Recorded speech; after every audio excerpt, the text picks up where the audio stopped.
Welcome to Undercommon Taste. This is a podcast where we create and discuss homebrew content for tabletop RPGs. It crawls, it creeps, it eats you alive. I'm Ian Woodworth. I'm joined by my co-host James Daly, and today we are talking about a monster category that I think doesn't get anywhere near as much love as it should. Today we're talking oozes. Yeah, oozes really are up there with some of the original D&D monsters. They get a lot of play in more of your video game type games because they're really easy to program and throw in, but they don't wind up on the table as frequently, which is kind of sad. Yeah, and because most of the oozes are fairly low CR, and most games, at least as far as I can tell, tend to be in the level 1 to 5 range, they're ideal for that playstyle. And they're just criminally underutilized. They are. And the great thing with oozes, too, is strangely enough, they are very adaptable. And we'll talk about their form, and that works in many ways. But you can ramp these things up real easy, real fast, too. So it's not like they're just stuck for low level. I mean, they can be low level XP trash, and that's fine. Or they can be something truly terrifying. And they are also one of those monster types that really lends itself well to combinations with traps. Yes, absolutely. And again, Ian and I are a fan of traps. They also lead themselves into kind of a build-up into a bigger monster. They make great minions. So if you're heading into the big bad's lair, that first area full of oozes is a great way to slowly wean out some of your character's abilities and kind of start making them spend resources to get through. Or even to block their path and make them take another route. Maybe the direct route is filled with oozes, and oozes can very quickly become something you don't want to mess with, and so plan B comes up very, very quickly. Yeah, I like what you're saying about turning oozes into a resource sink. Yes. And whenever we start talking about specific oozes here in a little bit, we're going to talk about the ways that they will sap resources, because that is what they are really good at doing. Absolutely. And it's almost deceptive. It doesn't look like it should do that much to the party until you get 3 rounds into the fight with the ooze and you realize that you're not looking so hot. Yeah, suddenly they're not taking as many hits. Your best shots are just they're just soaking them. And I mean, that's what they do, is they soak. I mean, physically, literally, materially, I mean, that's what they do. All right, so let's go ahead and get started. Starting off with the big question, which is, what are oozes? To quote the 5th edition Monster Manual, oozes are gelatinous creatures that rarely have a fixed shape. They are mostly subterranean, dwelling in caves and dungeons and feeding on refuse, carrion, or creatures unlucky enough to get in their way. That's fairly self-explanatory. Again, these are kind of the goopy things you're going to find in dungeons or in caves. And we'll talk about some natural things in the natural world that are very similar to these, so I don't want to jump the ship here. But again, they're going to be in dark, dank spaces generally. They're slimy, they're kind of gunky. They're going to be your kid's favorite thing. Yeah. So, in general, oozes fall into 4 categories: oozes, slimes, jellies, and puddings. And they all have their associated food groups. Yes. And there's not really any real delineation between one or another. I mean, some of them are amorphous so that they can, like, ooze under doors and stuff. Some of them aren't, like the gelatinous cube. That's one of the reasons why it's used in dungeons so often, is because there is that built-in mechanic that allows the person who built the dungeon to have dropped it in and known that it wasn't going to go anywhere it wasn't supposed to, because it can't ooze under the door. It has to have that 10 by 10 corridor to fit through, otherwise it's not going to fit. Right. I actually, while I was doing my research, found a great description of the gelatinous ooze. It's basically going through, eating up all the dead critters and carrion and debris, and they called it the dungeon Roomba because it just kind of moves and sucks everything up as it goes along. Yeah. And I was like, that's a great term for it. Because oozes eat everything. Yes. Typically. If it's organic material, if it's metal, they'll eat it. Typically, the only things that it doesn't eat are dirt and bones. Those are the only things that they really usually don't eat. I would say a lot of them would eat bones, because that still falls under organic materials. But it is specifically mentioned in the gelatinous cube's stat block that it doesn't dissolve the bones. Okay, the gelatinous cube might not, but the others probably would. The black pudding, Would. probably, yeah. Yeah, The black pudding seems like the sort of thing that would just dissolve everything. right. So oozes tend to be creatures without intelligence that act primarily on instinct. They don't have a central brain. So, like amoebas or jellyfish, they operate on very basic stimuli, but they're still capable of performing the necessary functions to live, such as eating. They're still Right. able to have an awareness of their immediate surroundings and be able to sustain themselves. So I like the amoebas. I like jellyfish because jellyfish, they tend to swarm and, they've got the tentacles out so they can kind of go, and they have some, chemical sensors so they can kind of have an idea. Another really neat example of an ooze is what's called a plasmodium or a slime mold. And you find these generally in damp forests. And if you just hop on YouTube and look up slime mold, these things are absolutely fascinating. And they are exactly what they sound like. They are the slimy mold, and they just kind of like pulse. And as they pulse, they kind of push out one end of their body and they just kind of scooch along. And they go through, and these act like a very small dungeon ooze. I mean, they can be like a foot to 2 foot long, and they just kind of creep across things, and they generally eat microbial things or very, very small fungi, things like that. They're not harmful. They look really gross. They look like the slime that you could get in one of those like 25-cent candy things or the little bubblegum machines. They kind of look like that, except they move on their own. And they're really, really neat. And they've done all kinds of research on how they work or how they move to food sources. They're actually strangely fascinating because they tend to be extremely efficient. Which, with these slime molds, this is also a really fun thing you can do. Again, we've talked about having like treats or snacks as your monster things on your table or map. If you've got a clean map or you don't mind gunking it up a little bit, things like that. If you need a gelatinous cube, a Jello cube works perfect. Or if you have a slime mold, just melt down some gummies and kind of put them there, something kind of goopy, and then it can kind of move it around until someone kills it or eats them. Then whoever kills it gets to eat the damn thing, which is always kind of fun. I enjoy eating the monsters. And then, if it's one of the ones that has the ability to split, oh you yeah, can cut it in half. Exactly. Again, you can have fun with your table. It doesn't have to be, $50 minis that you bought from Dwarven Forge or whatever it is. You can throw gummy bears or bugles or whatever you have up on there, and it can be a lot of fun. And it does make it more interactive for the players. So, I mean, if everything's clean and everyone's on the same page, you can just have a lot of fun with what you use for your monsters as placeholders. Yeah. So back to talking about oozes. Like jellyfish and amoebas, they also typically don't have eyes. So they are technically blind, but they usually have either blind sight or tremor sense out to a certain range, usually about 60 feet. Yeah. And they're generally considered blind beyond that. So they can't detect anything beyond whatever their blind sight range is. Right. And again, for jellyfish or something like that, again, they have a bunch of different chemoreceptors, so they'd be able to tell the salinity of the ocean, or basically what would be equivalent to smell for us mammals. So that kind of thing. Yeah, we don't have eyes, but they'd be able to tell if there was something in the air or moving the ground around them. Yeah. All right. So possibly the most iconic ooze from pop culture is the Blob. Oh, yeah, I gotta love the Blob. From the 1958 Steve McQueen film, The Blob, which was this gelatinous thing that came in on an asteroid from outer space and started eating everything. Fun trivia fact, The Blob was actually Steve McQueen's first leading role as an actor. And I did not know that. And another fun fact is Steve McQueen only made $3,000 on that film. Wow. Because he opted for the larger lump sum single payment instead of a smaller payment plus a percentage of royalties, because he thought that it was going to flop. I mean, it was a weird film, and if someone was like, hey, it was. We're just going to have this giant jelly from space, and it's going to be a monster movie, and I'd be like, okay, yeah, I need a paycheck. Sure, why not? I need a check. I got to pay rent. I wouldn't think... That's literally why he did it. That's literally why he went for the single payment, was because his rent was due and he needed the money. I totally get that.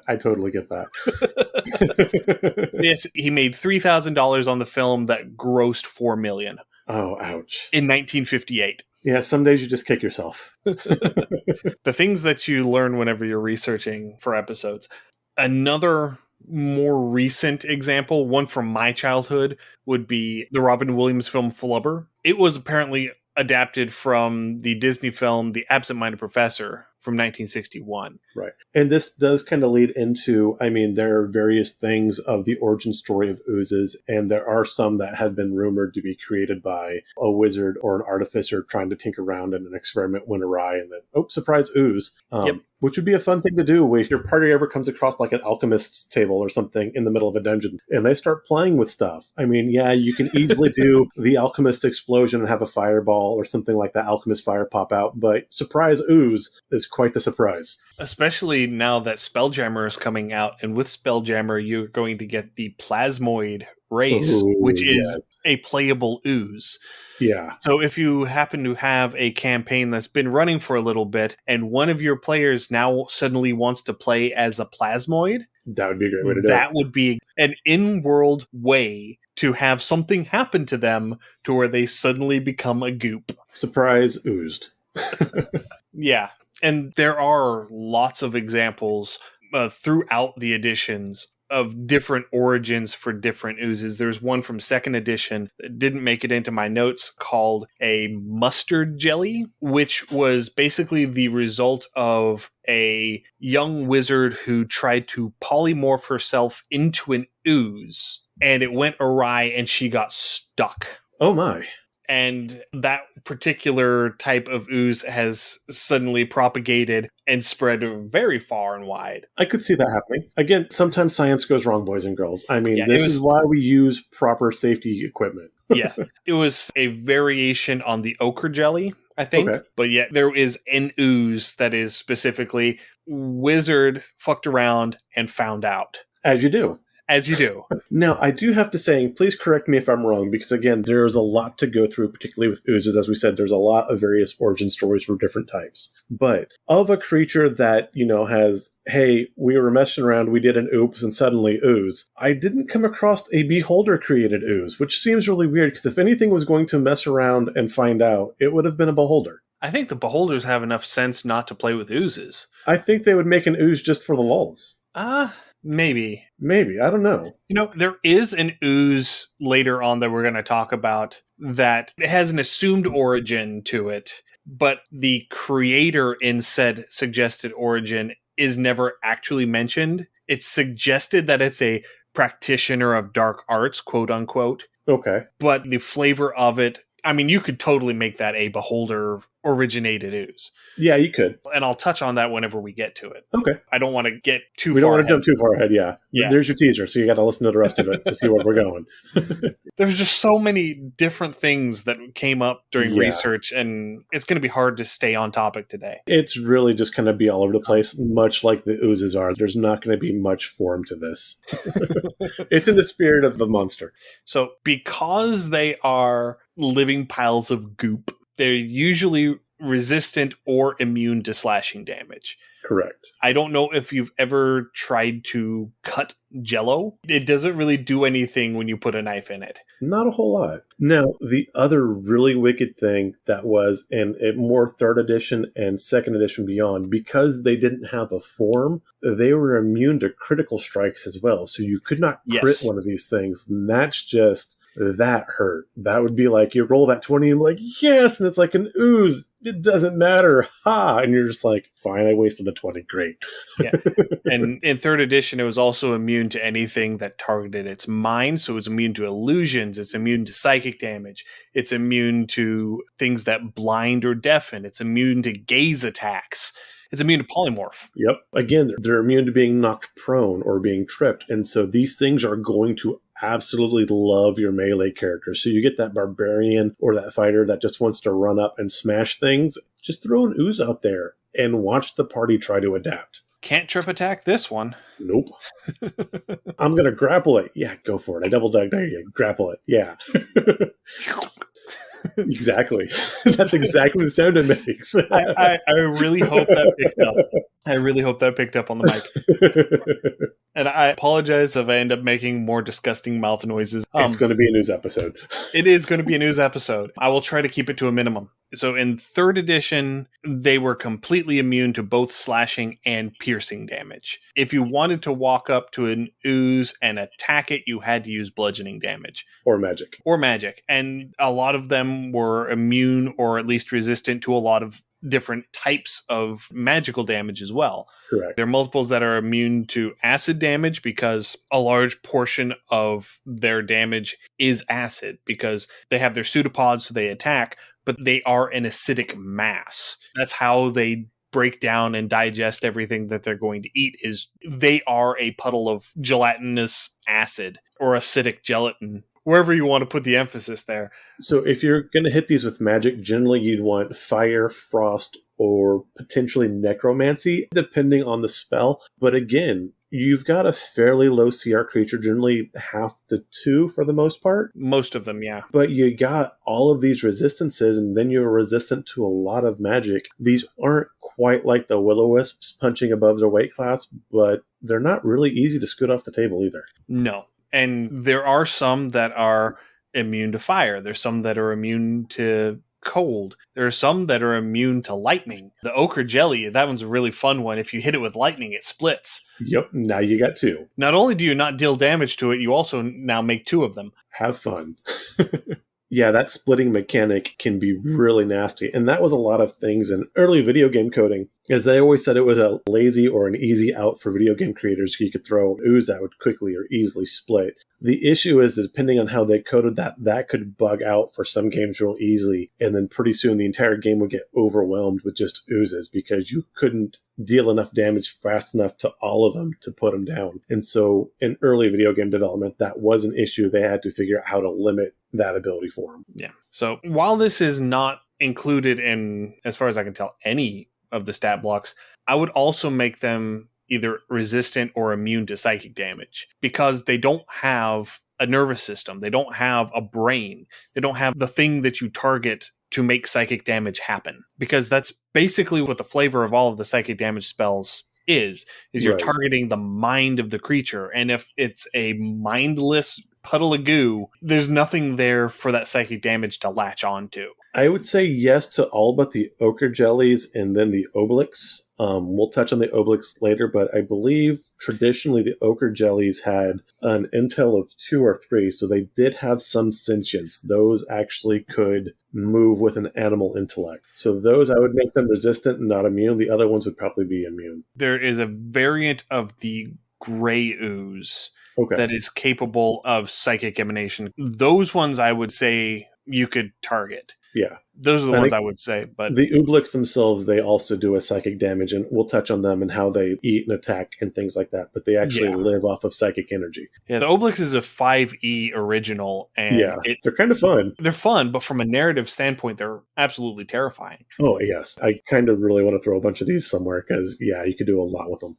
According to the Demonomicon of Igwilv, which is the in-game tome that deals a lot with interacting with demons and the abyss, written by Tasha, who is also known as Igwilv. According to that book, all oozes were created originally by Jublex, the demon prince of oozes and shapeless things. I mean, if you're going to be a prince of something, shapeless things is a nice realm to have. Yeah. Jublex shares their realm with Zugdmoy, who is the demon prince of basically mushrooms. Okay. Yeah, she's got like all the sort of different fungal things going on. Now, again, too, if you're running like some evil druids and you had a circle of spores grow, oozes kicking around this thing would make a lot of sense, and that would actually be a really fun campaign point, to run some things against too. Again, I've got a soft spot for the molds and fungi, so yeah, I would have a lot of fun with that. Apparently, this particular point is brought out a lot in Chapter 6 of the Out of the Abyss module, which I had to go and look up and read through a little bit, because there is a character in here. He's a Sverfneblin, and he's called the Pudding King. I freaking love that. I want to be known as the Pudding King.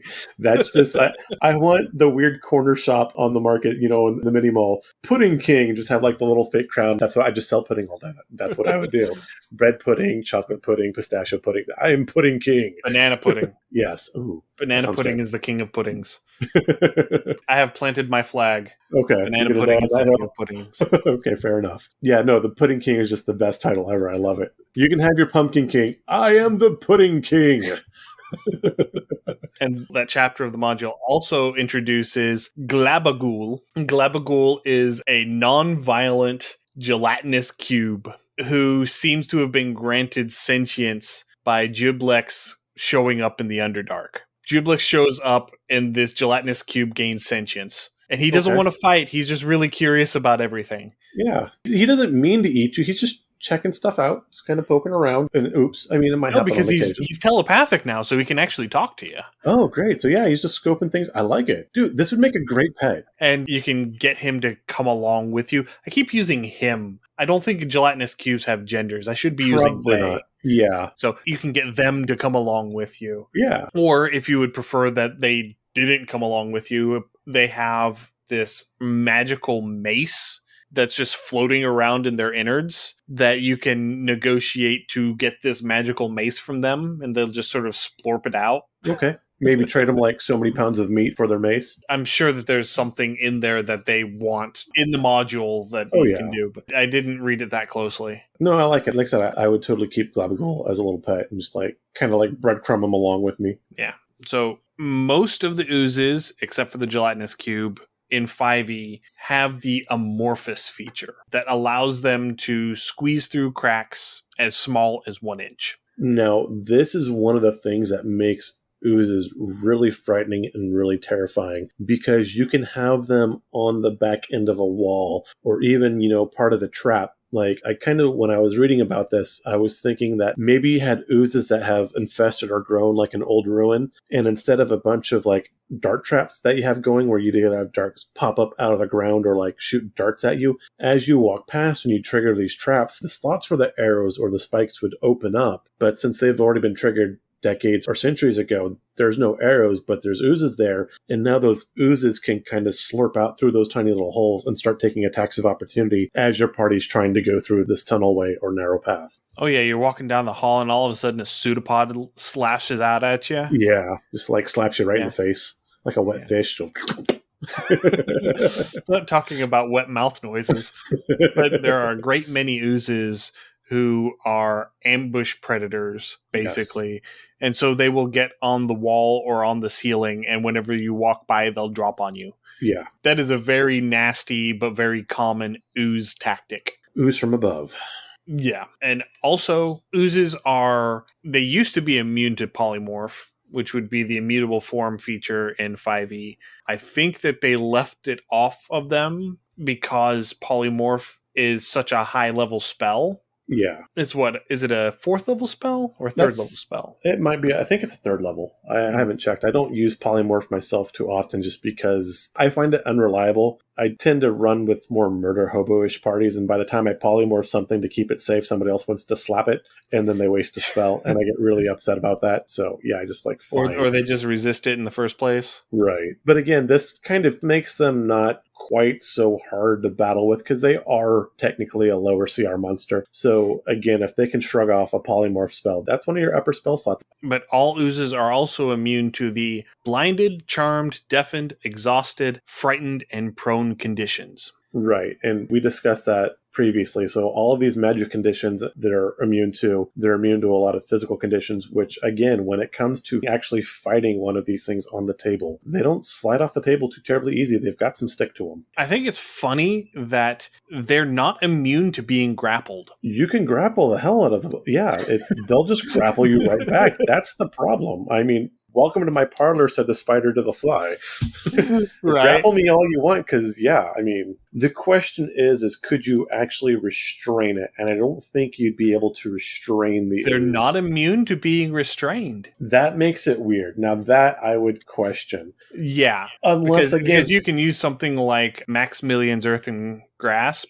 Right. That could work, or a web would. And I think that happened early on in Campaign 2 of Critical Role, where Caleb actually grappled a gelatinous cube with his Earthen Grasp. I'm pretty sure that happened. A gelatinous cube would make more sense because they have a definite shape than an ooze. Again, and if you were using a spell to restrain it versus, using a strangle or something like the Yuan-Ti have where they can kind of constrict, I personally would give a ooze advantage on rolling against a restrained ability, but that would be me as a DM call. I mean, personally, because they are amorphous, because they can slip through anything that is at least 1 inch wide, Right. I would just have them splorp out on their Right. turn. They're like, yeah, you grappled them, and then they just sort of go on their merry way. Now, the big D in question, though, is playing this as the DM. Your player's going to run up and try to grapple this ooze. Again, the ooze itself is not intelligent. It's running off of pure biological instinct. Basically, it's a hot dog crawling into its mouth. It's not really going to want to run away or resist a grapple unless while you're grappling this thing, you've done, more than 3/4 damage to it. If you get it down to a certain point, it might reflexively try to withdraw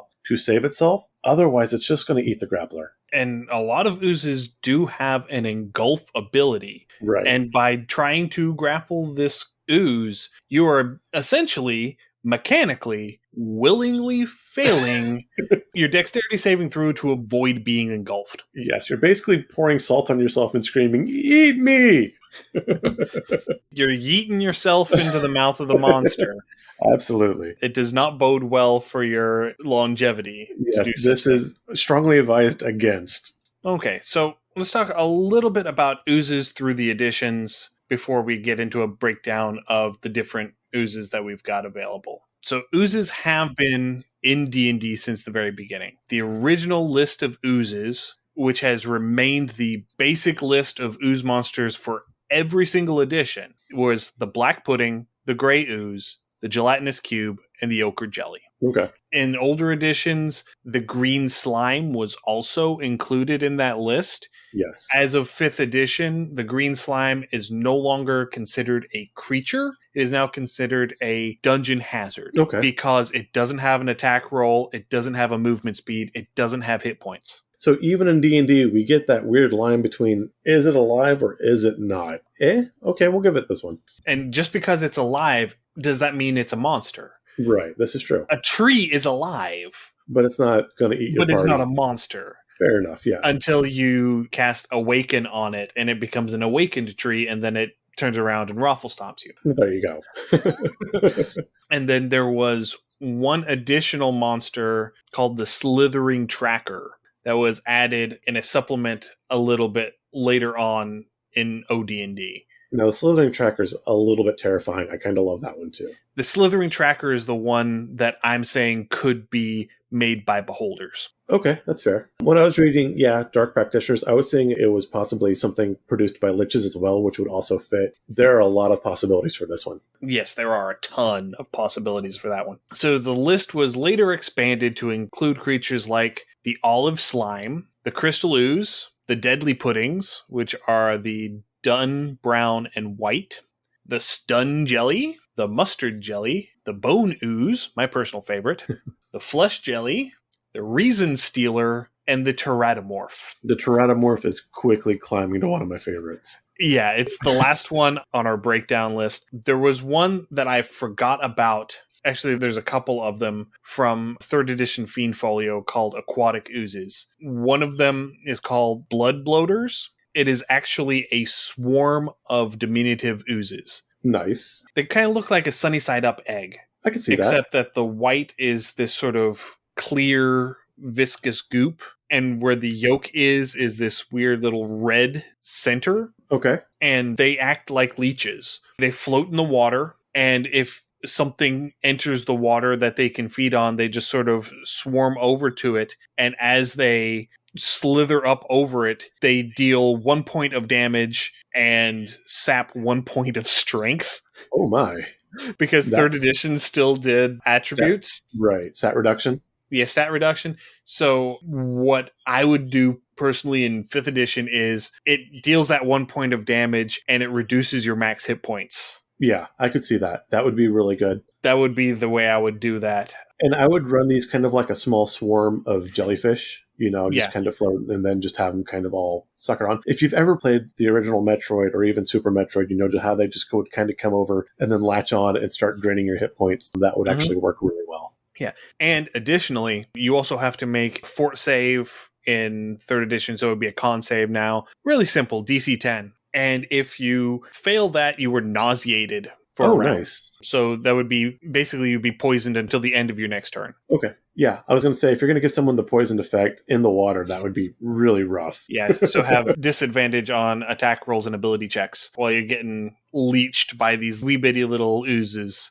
this swarm of little bitty oozes. That's rather terrifying. I like them. Yeah, they're all about 8 inches in diameter. Okay. And then one that I have used before that I really like is called a flotsam ooze. They are this transparent mass of sticky goop that they form over debris that gathers in the water and break it down.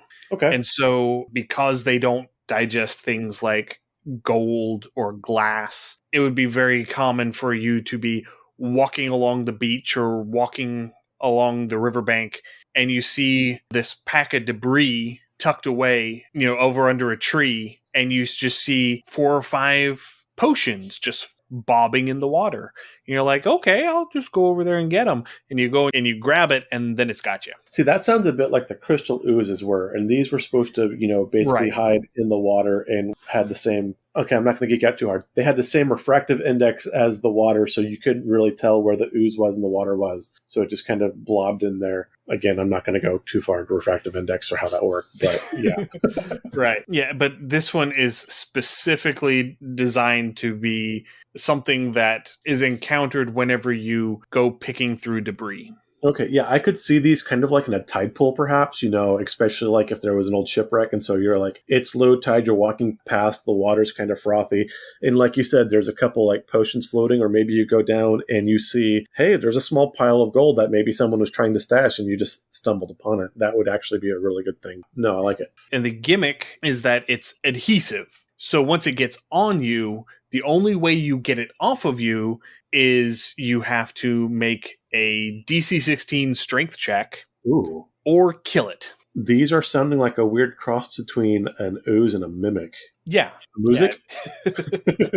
Yeah. And apparently you can weaken the bond with soap or lye. So you can use a chemical agent to sort of help you get the goop off. Oh, I forget. There's basically, I remember there's the Wondrous items, and there's the 5e edition that's basically like the super glue for everything. Sovereign glue? Yeah, but then there's also the dissolving agent to get it off. Yeah. I forget the name of it. You would want some of that. Yeah, that would definitely do it. Okay, anyway, aside, finished. That was one of those things where I remembered about it as we started recording, and so I needed to get to that. That was fun. And then in 5th edition, you're back to the basic 4: black pudding, gelatinous cube, gray ooze, ochre jelly. Green slime still exists. It's in the DMG on page 105 under dungeon hazards instead of being a creature because it lacks the things that make a creature function like a creature with a stat block. Right. If it doesn't move and it doesn't have an attack and it doesn't have hit points, then it's not really a creature at that point. Pool of acid's not a creature, but it's still going to eat your character. Yeah, that lava pool is going to do the same thing. And then 5th edition too, we do have the plasmoids coming up in Spelljammer and the Oblix as well. Yes. So again, 3rd edition, they kind of went a little ooze happy. And I get it because they are fun. And so we're back down to a manageable number. Well, I mean, you had so many books of creatures in 3rd edition. Right. There were 5 monster manuals. Yeah. You could have a small library, just 3rd edition. I do have a small library, just 3rd edition. Anyway, so let's get to a basic breakdown of some of these oozes. So starting off with the lowest CR of the group is the gray ooze. The gray ooze is resistant to acid, cold, and fire. And its basic ability is corrode metal. So if you hit it with a non-magical metal weapon, or if it hits you with its pseudopod and you're wearing non-magical metal armor, you get a -1 penalty to damage rolls with the weapon or to your AC with the armor. Right. Whenever the armor's bonus to AC drops to 10 plus dex, the armor is destroyed. Whenever the penalty to the damage on the weapon hits -5, the weapon is destroyed. Now, this is something I like, and this is something that has fallen largely out of favor in a lot of table games that I kind of miss, is the breakdown of weapons and armor. There are a lot of times when you're running through a dungeon, and yeah, you can find leather armor, you can find a coat of chainmail or whatever, and your players are like, well, I've already got this, it's not an improvement, yeah, I'll just throw it in the bag and sell it later. You could really run these oozes and break down, especially in your earlier levels, 1 to 6, 1 to 8, when you don't have magical items yet, and you can break down their mundane armor and then maybe make them use some of those resources and treasures they've found within the dungeon, either saving up to buy better armor to replace their armor, or just using what they found. Maybe the paladin loses his plate and has to switch to leather armor for a little while. I think this is a good way to add resource management into the campaign, and then also would make a good reason to find maybe that +1 magical armor in there. Maybe that armor survived these oozes because they can't eat the magical armor, and that would be a good reason why this would be something found in the dungeon. Yeah, and in Xanathars, they give a whole bunch of common magic items. So things like the Armor of Gleaming, where the magic on it is that it doesn't get dirty. Yeah, That would be sufficient to keep this ooze from eating it. exactly. So that could be something, you're walking through the dungeon and you find this skeleton that's wearing this absolutely pristine suit of plate mail. Damn, it's pretty. And you pick it up and it magically shifts its size to fit you, and voila, you now have magical armor. It doesn't give you any bonus. The magic on it is purely cosmetic, but it's still magic armor. Right. And like I said, it'll survive attacks from an ooze. And then this way, too, you can kind of work on your game's economy. And again, that's something that's also neglected in a lot of campaigns, is how the economy exactly works. So you don't get this weird power creep with each time you go to a dungeon, you have to find something bigger and better and more magical. You can just find something that helps you survive the dungeon. Absolutely, yeah. So they also have false appearance. So they look like damp stone or an oily puddle when they aren't in motion. This really makes it very easy to use them in ambush situations. Absolutely, yes. So they're going to be found in caves. They're going to be found in damp dungeon sort of locations. So anything that's stone and underground and kind of wet, they're going to be in there. Yeah, this is basically like anything in your dank basement you're going to find. Again, It's that humid, mucky, wet, drippy, kind of like a waterfall where the water's just kind of everywhere, that kind of thing. And it also has a psychic variant. I mentioned that a little bit earlier. That has a recharge ability on a 5/6 that it can deal 3d6 psychic damage to a creature within 60 feet, half on a successful save. I would have a hard time figuring out how to actually, well, I know it's a book thing to figure out like what kind of exact psychic damage the thing's going to do to you, how it's going to get in your head. Maybe it just has a weird presence about it or something like that. I would have a hard time as a DM figuring that out, wrapping my head around that personally. Maybe it's just like an eldritch aberration type thing that's just so weird that it squicks you out. Generally speaking, it's because it has lived that long. Okay. That's why it is capable of doing it. There was a sidebar that explained it. A gray ooze that lives a long time can evolve to become more intelligent and develop limited psionic ability. Such occurrences are more common in gray oozes that live near psionic creatures such as mind flayers, suggesting that oozes can sense and mimic psionic abilities. I could see it if they live near mind flayers because you just start adapting to, yeah, okay, that would make more sense. And they also happen to have an intelligence of 6 if they are psychic. Okay. So again, they're about as smart as like a chimp or an ape, more smart than a really well-trained dog. They're probably like a step or two below what we'd consider human intelligence. Probably like something along the lines of a crow or a raccoon, maybe. I could see that. An octopus, again, speaking of mind flayers, that would probably... Octopus would probably be a little bit more, I would say. We're probably vastly underestimating octopi at this point, but Octopodia? Octopods, yeah. Yeah. I, for one, welcome our new cephalopod overlords. I think that ravens, that would be an apt equivalent. Yeah, okay. Something that is smart enough to be able to mimic the things it sees and use tools to mimic the actions that it sees. Yeah, I could see that. So, next up is the ochre jelly. It is resistant to acid and immune to lightning and slashing. If you hit it with something that it's immune to, it can split as a reaction. It cannot split if it has fewer than 10 hit points. Right. And this also depends on the size of the creature. So if it's small already, I don't think it can split smaller than small. Well, they start as medium. Yeah. No, They start as large. they They start start as as large. large, so that you can split them twice. You can split from large to 2 medium and 2 medium to 4 small. I don't think you can go quite far as down as diminutive. You can do tiny. Oh, okay. Then yeah. Tiny's the next one down. Okay. I mean, they've only got 45 hit points. So Right. So that goes from 45 to 22 to 11. So yeah, they wouldn't be able to go because you can't split. yeah, less you than wouldn't 10. be able to go past small because they don't have enough hit points to do that. Unless you beefed these up, and you can stat level these up a bit too. Another really tricky thing I've seen suggested to do with oozes, and this would probably be something more intelligent, kind of along the gray ooze, is if you have multiple oozes where they kind of group together as one. So as they get attacked, then the individuals pop off. So they look like one larger ooze, but it's actually 3, 4, 5, 6 fully adult oozes. And as a tactic, they go, and then they can break off to surround or encompass a party. Okay, that could work. Yeah, that would be more of a hive mind type thing, but yeah, and that would be Yeah, a way you could work. that would definitely be something like an Oblex, Yeah, like a colony of Oblex spawn yeah, would do, because they're all small enough and low enough in damage output individually that could work. right. And with their amorphous, if they were in one kind of blob, they would act as a single hull, so it would have one attack until they started breaking off, and then you'd have smaller. So it wouldn't be a true split, but it would be a swarm tactic of some sort. Hit it with a thunder wave and all of them go separate directions. Yeah. Oh, that would be so bad. Even if you hit it with like a bludgeoning weapon, so you got your giant maul or your giant warhammer, you're doing the whole Gallagher thing, and so it splatters everywhere. And you can build this up as your DM. You sit there, you take a full swing, and you hit a dead sitter, and this ooze just splatters everywhere. You cover 5 square feet with just slimy ooze particles everywhere, and then each piece just kind of blops up in their own blob, and now you're surrounded by ooze. Everybody make a dexterity saving throw. Yeah.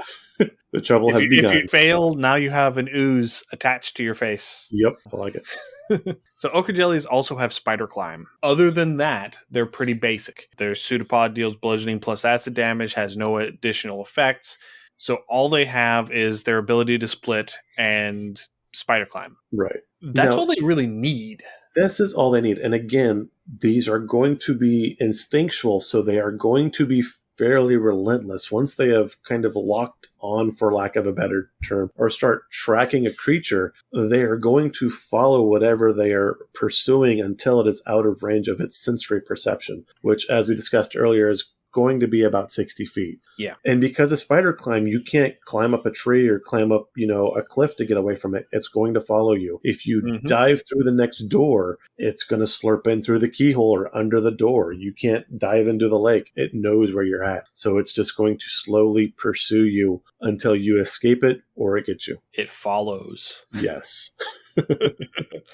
So this one is going to be a surprise attack sort of ooze. This is one that's going to be clinging to the ceiling, and it's going to drop on the party whenever they walk under it. Yeah.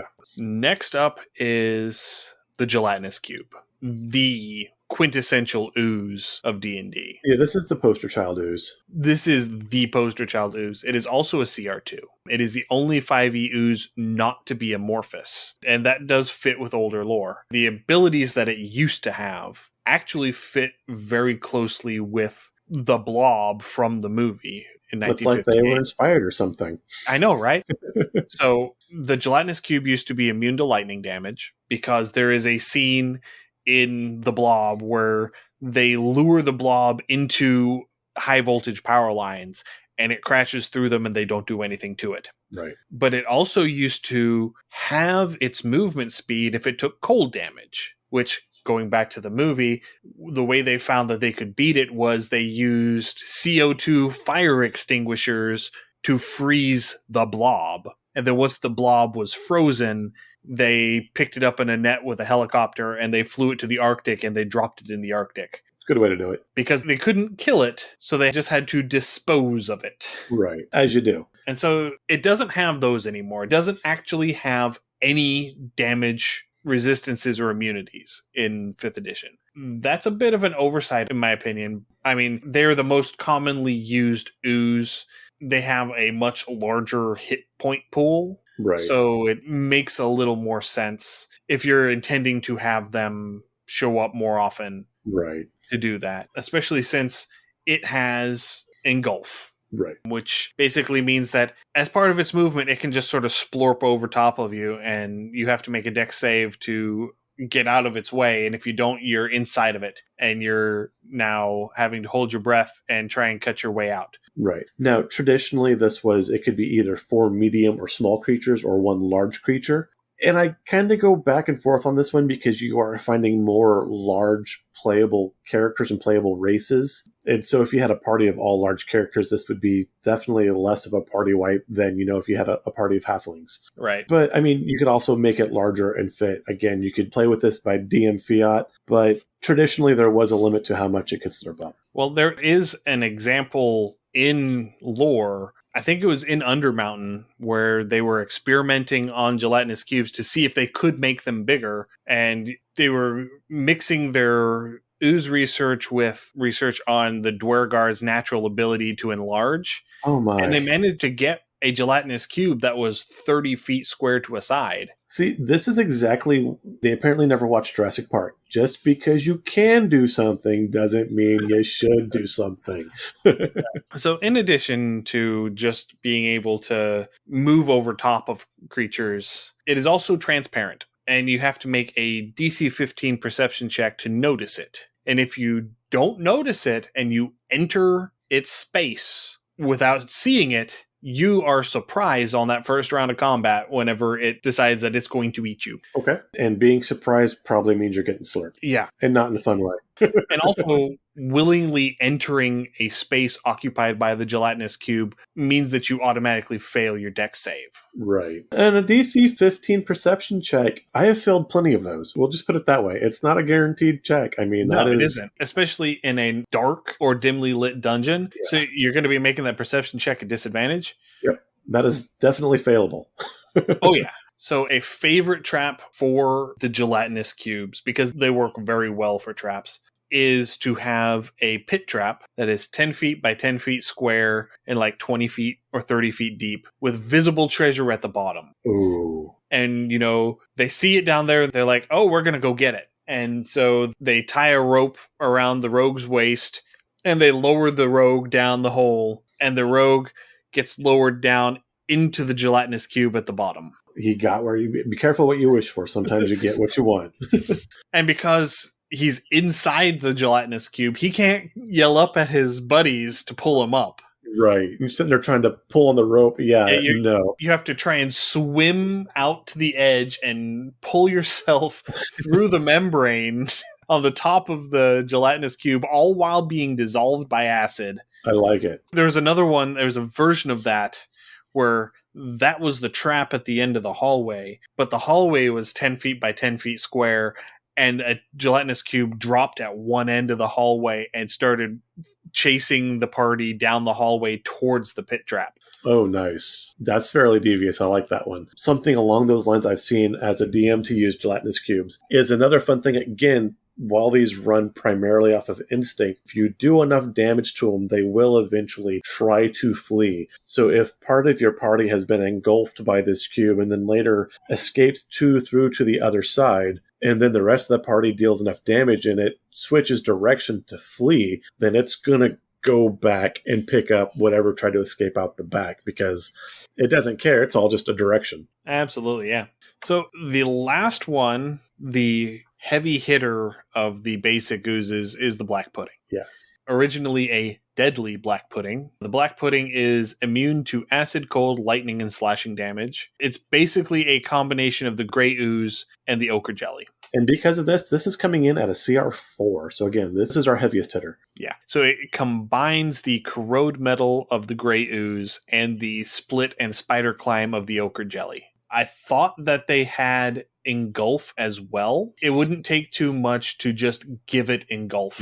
No, it really wouldn't. Especially since the art in the monster manual shows a black pudding engulfing. Exactly. I've heard this described as like the venom symbiote, where it just kind of like and kind of slurp up and around and over. And again, with that split, if you start throwing black puddings on a table with all of the resistance they have, with as deadly as they can be, as much as they can break down armor, these can end a party very, very quickly. Especially since so many people take swords as their Exactly. weapons. Yes. Swords and daggers. They don't diversify their damage types. And No. so you walk in with your greatsword, you're like, oh, my greatsword is optimized. It's a better damage dealing weapon than a maul. It's a Yeah, plus. well, It's a what, a 1d12? it's a 2d6 versus a 1d12. Yeah. Okay. You know, you get a better damage output with a 2d6, a more reliable damage output. It's less swingy than a 1d12. That's why Right. people like great swords. But yeah, but my maul isn't going to make this black pudding split. Exactly. And it's also not resistant to bludgeoning. You do that, and again, these are going to split. These are going to eat your armor if it's not magical. It's going to eat your weapon if it's not magical. As a DM, if this got in any party, even the non-magical things like maybe your backpacks, your belts, your various bags or sundry, potions or things that you're using to haul things, all of your party's rope, again, you can use these to drain resources very, very quickly. I think it was Dragon Talk. I was watching a podcast on some of these earlier, and they were talking about, like, if you've got a party that's fairly newish and they're just going full murder hobo, these black puddings are a really good way to break that habit, because there comes to a point where if they start splitting, you can't outpace their damage. They will take out the party. And Right. so these are the Because they things. don't lose damage output. Right. They just gain action economy. Right. And so this becomes, you don't go past this line. Retreat's a really good option, boys and girls. And again, a lot of parties, they don't think running away is a perfectly valid strategy. Cowardice is good. Cowardice keeps you alive so you can fight another day. Absolutely, yeah. Okay, so let's talk a minute about green slime. Okay. So it was once an incredibly deadly creature, even though it did no damage, because once it got on you, you had 1d4 rounds to remove it. And if you didn't remove it, you died and your body turned into more green slime. Yep. And again, this is why this became more of a hazard than a monster, because again, there is no attack. It's just there, and you fix the problem or you don't. So the way that you could get it off, you could scrape it off. You could remove the body part that it was on. Well, I mean, we have that hand of Vecna carrying around. It gives us an excuse now. Extreme cold or fire, or a cure disease spell. All of those would get rid of it. Okay. But at incredibly low levels, you're almost as likely to kill the victim trying to get rid of the green slime as you are to just leave it alone and let the green slime kill the victim. Right.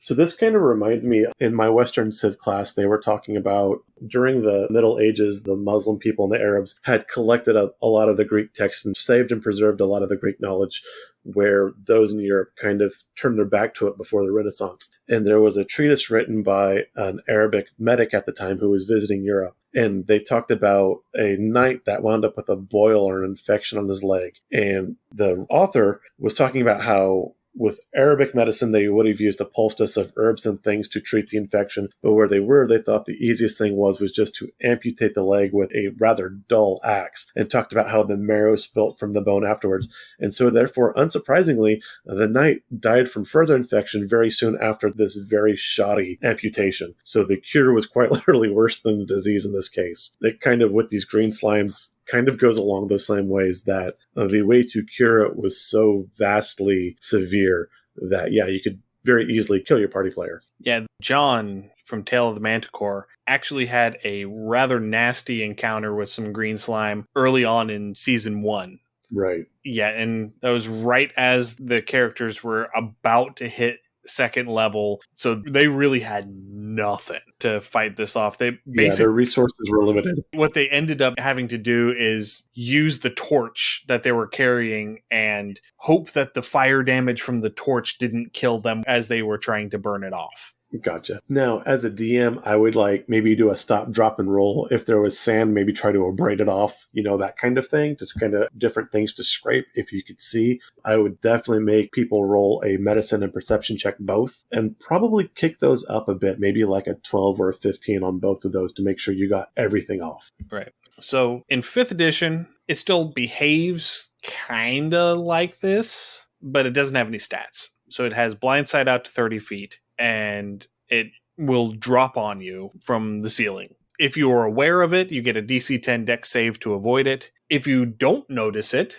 it's an automatic hit. Ooh. It deals 1d10 acid damage per round to flesh, 2d10 acid damage per round to wood and metal. Okay. And it remains attached until scraped off or destroyed, just like it has been. And it can be destroyed by any amount of cold, fire, or radiant damage, exposure to direct sunlight, or any effect that can cure diseases. Okay. So a sunlight spell is a good thing to keep in your back pocket. Sunrod. Yes.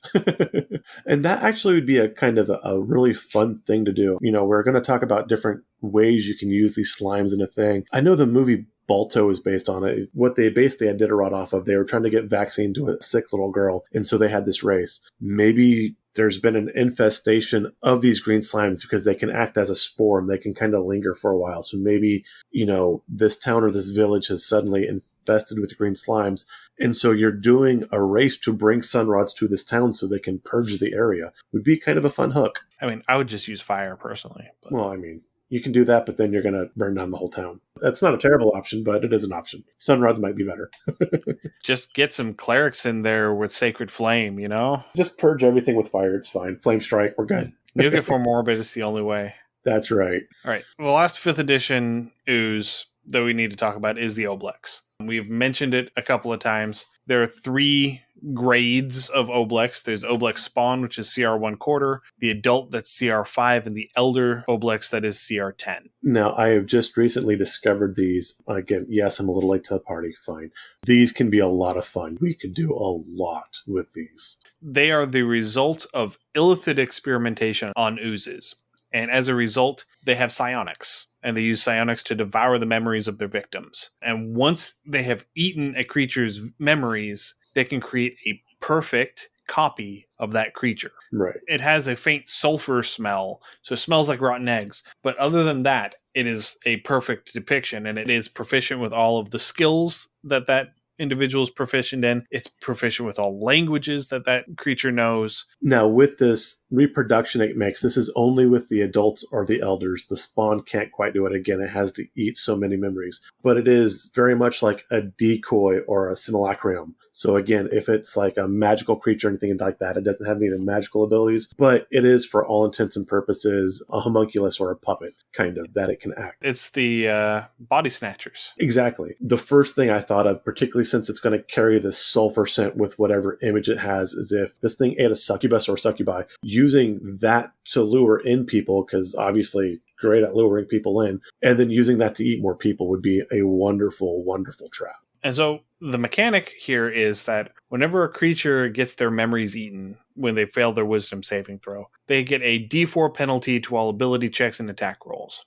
And each time after that, within a certain time period, I think it's within an hour, that they fail that wisdom save, that die increases by 1 size increment. Oh. So it's from a D4 to a D6 to a D8 to a D10 to a D12 to a D20. And when it reaches D20, they fall unconscious for an hour, and the penalty ends. Okay. By that point, they have basically sucked all of the memories out and then left a shell behind. I like it. That works. And again, for illithids, that really works. And when I was seeing illithids, that's when I became really surprised that I didn't see Beholder listed there.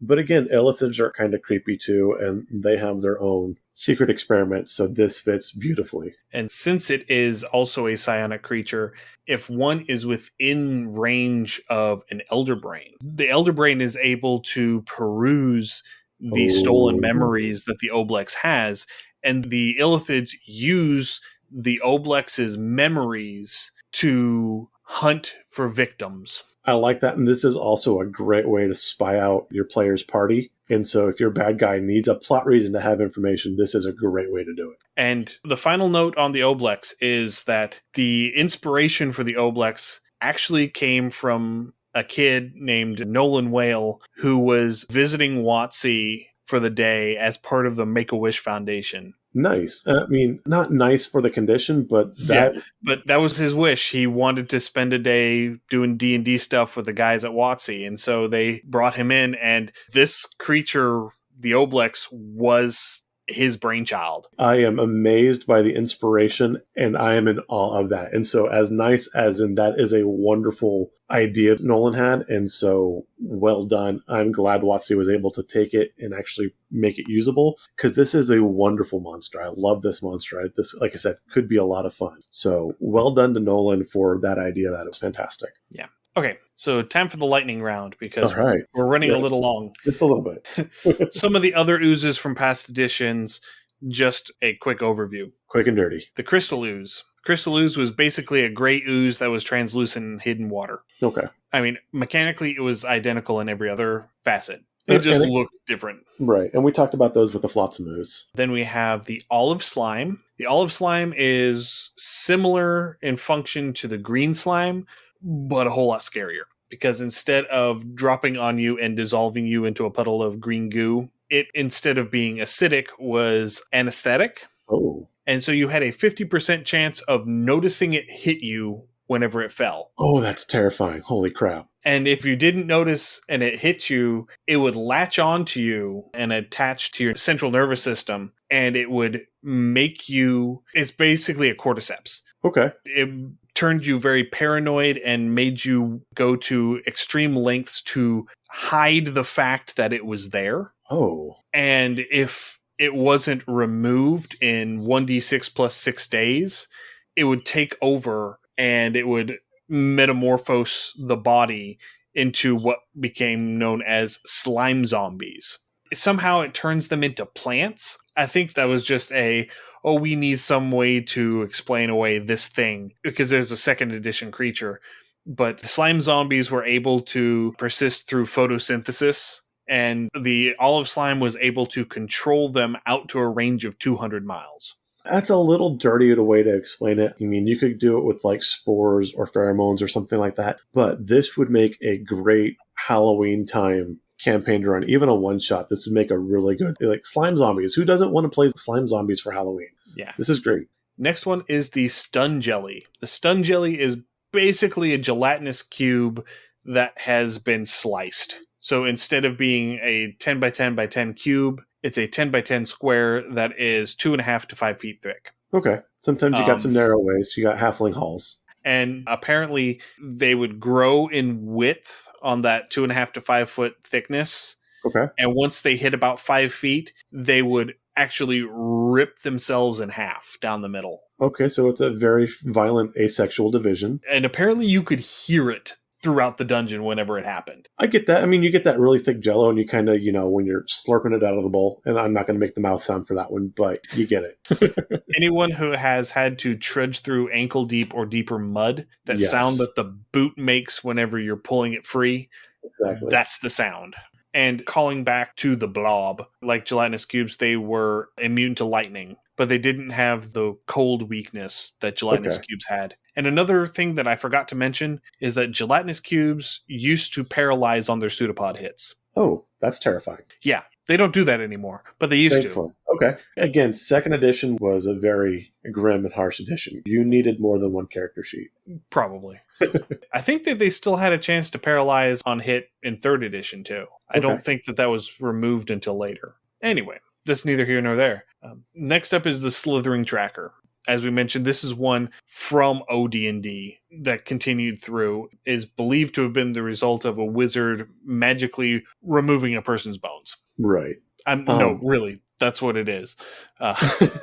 Now, again, the thing with the Slithering Tracker, too, is generally, they talked about removing the bones or drawing all of the water and moisture out of a body. And this thing would be consumed by the thought of revenge. So it would start tracking whatever the point of its revenge would be. So whether this is voluntary or trying to track down the thing that did this to whomever. So again, this is just a vengeful ooze spirit, basically. And they were commonly found in the layers of larger creatures because these larger creatures would frequently kill something and have more food in their kill than they could eat. And so whenever the larger host creature got done, they would come in and slurp over whatever remains of their meal was there and would sustain themselves off of that. But basically what it did, it had a paralyzing touch because slimes do that apparently, that if you fail the saving throw, you're paralyzed for 12 hours. Oh. The thing is, it only needs an hour to kill you. Right. Because what it does is it slides up over top of you and engulfs you, and then it sucks all of the plasma out of your body. This is the Specifically the plasma. plasma. I was going to say, yeah, this is the worst plasma donation process ever. So the example that they gave in the second edition monster manual is that you have somebody who is wounded in the dungeon crawl and they can't make it back to town. So the party leaves them there to guard the treasure while they go back to town and get help. And then they come back and they find the treasure's all still there, but now your friend is this desiccated husk. Oh, he's all dry and wispy. Yeah, because the slithering tracker sucked all of his juice. And then they blame it on vampires. Okay, two more. First one is my personal favorite, which is the bone ooze. The bone ooze is a gargantuan-sized ooze full of broken bits of bones. They're typically found in the depths of the earth. I don't know why, but they are. And to quote the Monster Manual 2 from 3rd edition, a bone ooze normally maintains a roughly spherical shape, measuring more than 30 feet in diameter and weighing more than 40,000 pounds. Oh, that's impressive. Though it can alter its shape to flow through a space as small as 5 feet by 5 feet. That's okay. I don't know if I mentioned this, it is a CR21. Oh my. Its pseudopods had ability drain, so for 1 hour, if you failed your fort save, you would take 1d6 strength, 1d6 dex, and 1d6 con damage. Yes, all of them.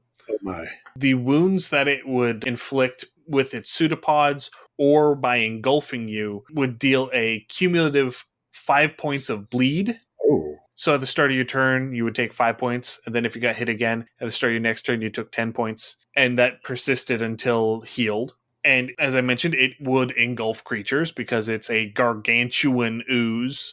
So it doesn't take much to slide over top of you and engulf you. And then once you were inside of it, it would target you with a save or die fort save. Oh. And on a failure, it would literally rip all of the bones out of your body. Impressive. And then 1d3 rounds later, it would drop your fleshy remains on the floor beside it, along with any treasure that you happen to be carrying. It is done with you. Yep, it got what it was after, and it discarded the rest. So yeah, that's the bone ooze. That's my favorite. But this one is probably a very, very close second, and I think this one has become your favorite. Yeah, this one's definitely, of the oozes, this one's definitely top. This one is also from the 3rd edition Monster Manual 2. It is the Teratomorph, which is a CR16 gargantuan ooze. This one is found typically deep in the ocean, and it feeds by inflicting entropy onto other creatures. This is a chaos monster. Yes, it can warp reality, it forces mutations into the creatures it touches, and it can even open rents into the fabric of reality, sucking creatures into random planes with plane shift. Yeah, this is when you piss off the DM and he's like, fine, screw you guys. Here's the Teratomorph. Done. And it is able to detect lawful creatures within 20 feet of it because it is a creature of chaos. Yay! Yeah, I love this thing. It is immune to lightning and acid, and there's a 20% chance that any attack made against it just plain misses, as that part of their body ceases to exist in that moment. I love it. It just knows. I want to drop like 3 of these into a Paladin Enclave. Yeah, that's basically all of the tricks that it has, but I mean... those are some good tricks. This is a creature that has like 3 random tables in its stat block. I love it. Because there's a whole list of effects that happen whenever it hits something with its pseudopods, and there's a whole list of the things that happen whenever it's able to warp reality. So I think they're both D20 tables. So yeah, it's pretty nasty. Yeah, that's definitely my favorite. So that's our overview of oozes. So let's talk a little bit before we wrap up about how we might use an ooze in a game. Okay. So again, we've suggested a couple uses already. Again, these are a good way to a medium low level party campaign. These are definitely a good plot hook, especially early on. These are a great way to manage resource management. This is a good way to teach the party that running away is sometimes a perfectly acceptable option. Yes. And all of the oozes in the monster manual are pretty good straight out of the book for a tier 1 party. The Black Pudding is probably a little bit much. Yeah, Black Puddings will probably start going levels, 6 to 10. Nah, I wouldn't. You don't need to be that high. I don't know. As a CR, They're CR4. where you start splitting though, and you Yeah, start splitting. if the black pudding is not the first ooze that they have encountered, if they have Yes. encountered ochre jellies before the black pudding, they will know that that is an option. Yeah, They will this is know true. that it is possible for this thing to split. This is a good way to see if your party has learned. It is because, as I said, the black pudding is basically a combination of the gray ooze and the ochre jelly. It Correct. is those two monsters slapped together and given more hit points. Right. And so it is something that you can introduce at the tail end of tier 1 into the start of tier 2. So Yeah, in that level 4 to 6 range, I could see that I wouldn't throw it at anything much lower than that. because they will eat your party. I faced one of these once with a party of 3rd level characters, but it was 2 wizards and a paladin. Okay. So we basically magicked it to death in 1 round before it got a chance to move, Very nice. because the paladin also crit on their smite. Oh, yeah, that always helps. That really helped. That level 3 paladin getting I think it was like a 41 damage smite Oh my. because they crit on it. Yeah, it was impressive. But that's the sort of thing. They're great for ambushes. Yes. They're great for hazards within a dungeon. Yes, very much so. With the exception of the Oblex, I wouldn't use any of them as sort of an end boss for anything because they don't have any motivation. They are mindless creatures. They don't have anything that will really make sense to Right. use as a capstone for a dungeon. The Oblex, on the other hand, for an adult or an elder Oblex, I could see them being like the boss at the end of the chapter, but not the boss at the end of the story. Right, I could see that. So for a lot of these, even for an Oblex or just your regular oozes, I would have like as you're going through your dungeon, you're going to have your first layer of monsters are probably going to be something like zombies or skeletons, and these are where your melee characters are really going to shine. They're going to come in, they're going to be smashing stuff up, they're just going to be stomping on things, breaking bodies, that kind of thing, and they're going to have a lot of fun. And your casters can kind of be back there doing stuff too. Your melee characters might blow some of their abilities or their skills or their resources, and then your second layer would be a good time to start throwing some oozes in, either, like I said, via traps, either via pitfalls, or as room monsters. And this will give your casters more of a chance to shine, because again, your melee characters aren't going to do near as much damage to these things as your casters will. So this will give your ranged characters a bit, though your arrows aren't going to do a whole lot. But again, maybe if you have like some flame bolts or some ice bolts, or, again, various spells, these characters can kind of step up to the forefront and have their moment to kind of shine. And then you might do a third layer before you get to your big bad guy for the dungeon. Right. And something like the Grey Ooze is great for after they've gotten a little bit into the dungeon, but before they get really deep into the dungeon, because then the melee characters who hit this thing, yeah, they killed it, but now they have a -3 penalty on their greatsword. Right. And that was another thing we talked about too, is if you have these in a dungeon, have your party be able to find other equipment. Don't be afraid to break down your player's equipment, especially if it's non-magical. It can be replaced. It should be replaced. Even your everyday stuff's going to break down over time. It makes sense that the equipment that you're wearing to protect your very life as you're going through a dungeon is going to suffer damage and wear and tear. It's a dungeon. You're not supposed to like pally bubble your way through this. So yeah, have your gear break down. And it's supposed to take the damage because it's taking the damage so you don't. Exactly. So don't be afraid of making your paladin throw away that plate armor he has. And maybe there's other plate armor. Maybe they have to shift down to something like chainmail. Maybe they have to use an armor they're not necessarily proficient in, so their saves are a little more difficult. These are different things you can do to add to the game, so it's not just the same game and the same rules every time. I wouldn't necessarily do that if they're already in full plate, mainly because full plate is like 1,500 gold a set. Fair enough. Yeah. But if they're starting off and they have chainmail, Chainmail or which is scale like mail or yeah. 50 gold a set. Yeah, okay. That Absolutely. you bring a fair point with that. I don't want to unfairly hinder the party after they spent a whole bunch of money to get this really nice armor. Right. No, that is fair. Now, that said, I would totally at least hit it once Yeah. and, get a -1 or a -2 penalty on it.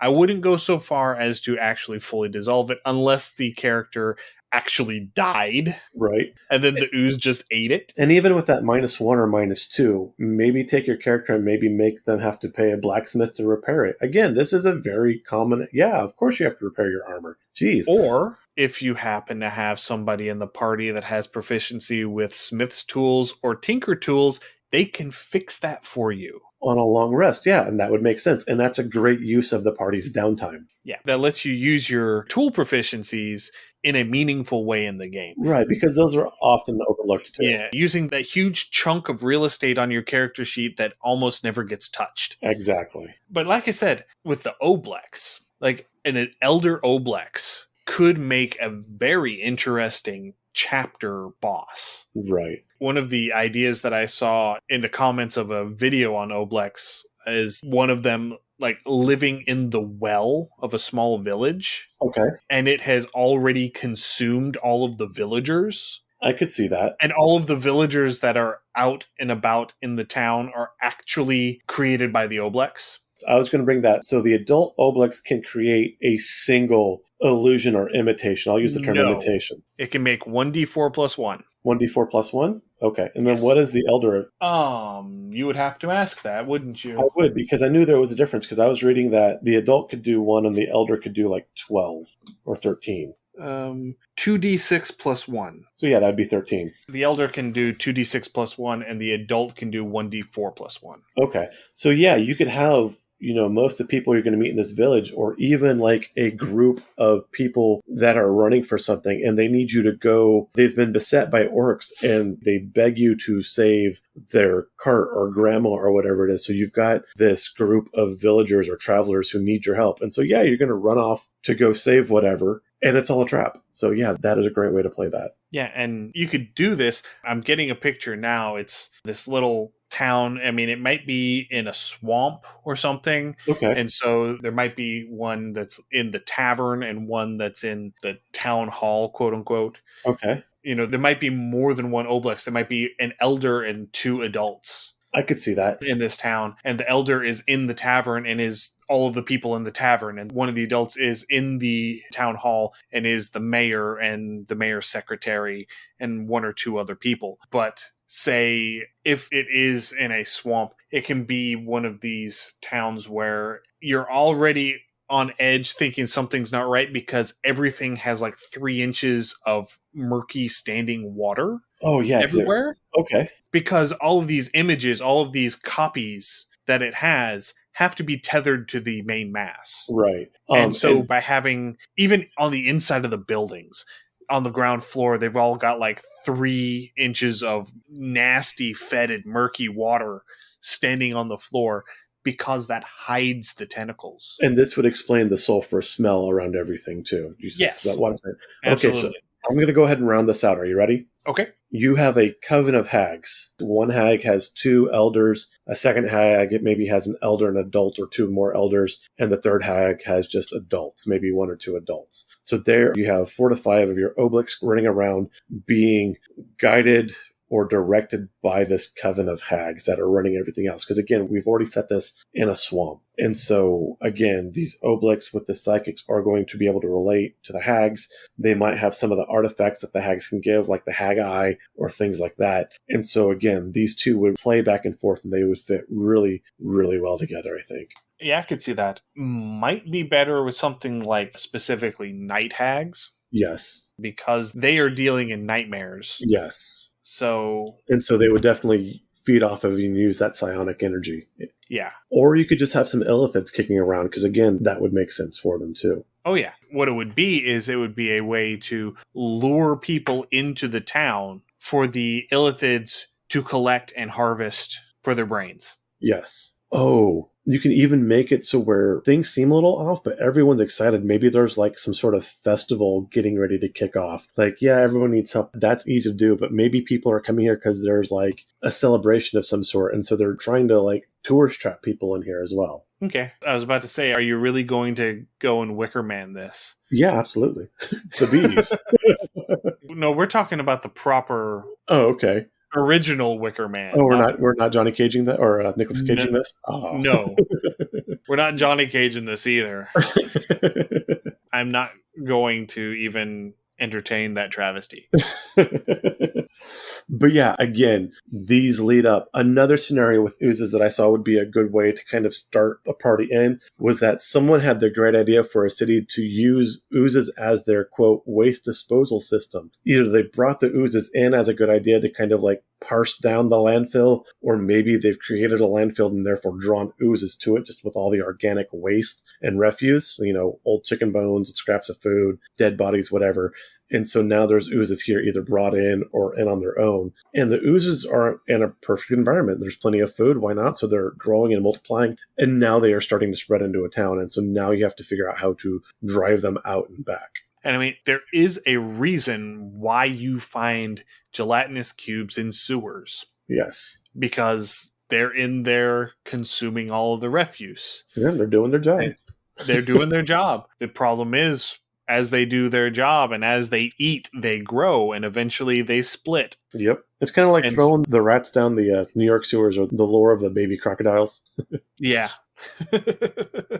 Yeah, well, I think that is a good place to wrap up. Yeah, no, this was a lot of fun. They did a good job. Yeah. Oozes, use them. Oozes, use them. Absolutely.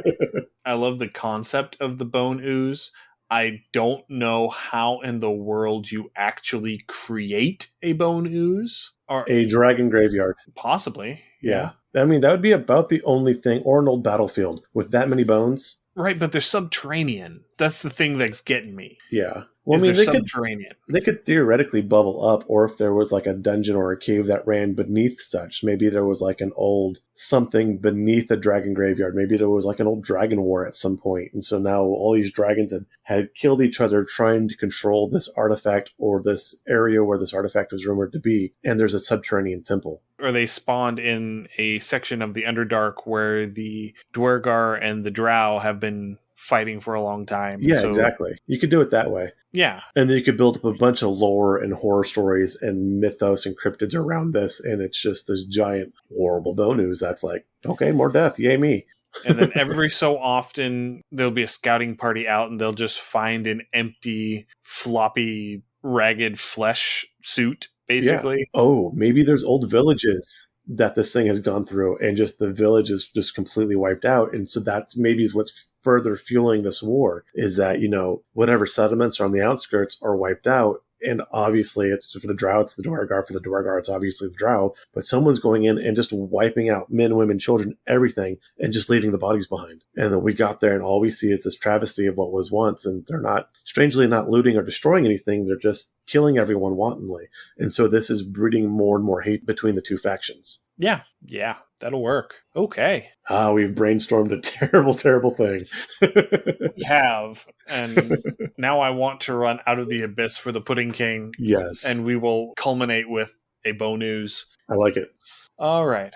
I think that does it for today. So thank you, everyone, for listening. If you have any comments, suggestions, or ideas, please send us an email, undercommontaste@gmail.com, or send us a direct message through our Twitter account at UCT Homebrew. I have recently put up a Google form where you can submit questions for us to answer during our episode 100 live stream, which is going to be on Friday, August 19th. Woohoo. Still working on, at the time of recording, a guest list, but we're going to try and invite several of our friends from the TTRPG community, mostly podcasters, but also possibly some content creators, depending on who is available. And we're just going to sit around and answer questions and shoot the breeze and just have a grand old time. Alrighty. You can find us on Twitter, as I mentioned, at UCT Homebrew. You can also find us on Instagram, Facebook, TikTok, YouTube, and Twitch. Search Undercommon Taste. We're also on Patreon, patreon.com/Undercommon Taste. If you would like to help support the show financially, please consider becoming a patron. And finally, We are on Discord, and you can find a link to our Discord in the show notes, and we would love for you to come and chat with us. Absolutely. If this is your first time listening to our podcast, we are so happy you found us and making it through a full podcast with us. You can find our other podcasts wherever you listen to your podcasts. We're on Apple Podcasts, Google, iHeartRadio, TuneIn, Spotify, just kind of everywhere. As always, please subscribe so you can get our latest episodes, and also give us a rating and review. This lets us know more what you want to hear of and also increases our visibility so we can bring more content to you. Thank you once more for joining us today. Stay safe, and we'll see you next week in episode 99, where we finally get to the Underdark. Happy gaming. Thank you for listening to another episode of Undercommon Taste. You can find links to all of our social media accounts, Twitter, Instagram, Facebook, YouTube, and Twitch, as well as our Patreon and Discord channel in the show notes. Our theme song is Massacre Anne, written and performed by Mary Crowell and used with permission. You can find more of her work at marycrowell.bandcamp.com or on Patreon at patreon.com/Dr. Mary C. Crowell. Our logo was illustrated by David Sutherland. You can find him on Instagram at willex_73 or on DeviantArt at deviantart.com/David Sutherland. Thanks again for listening. Stay safe. We'll see you again next week.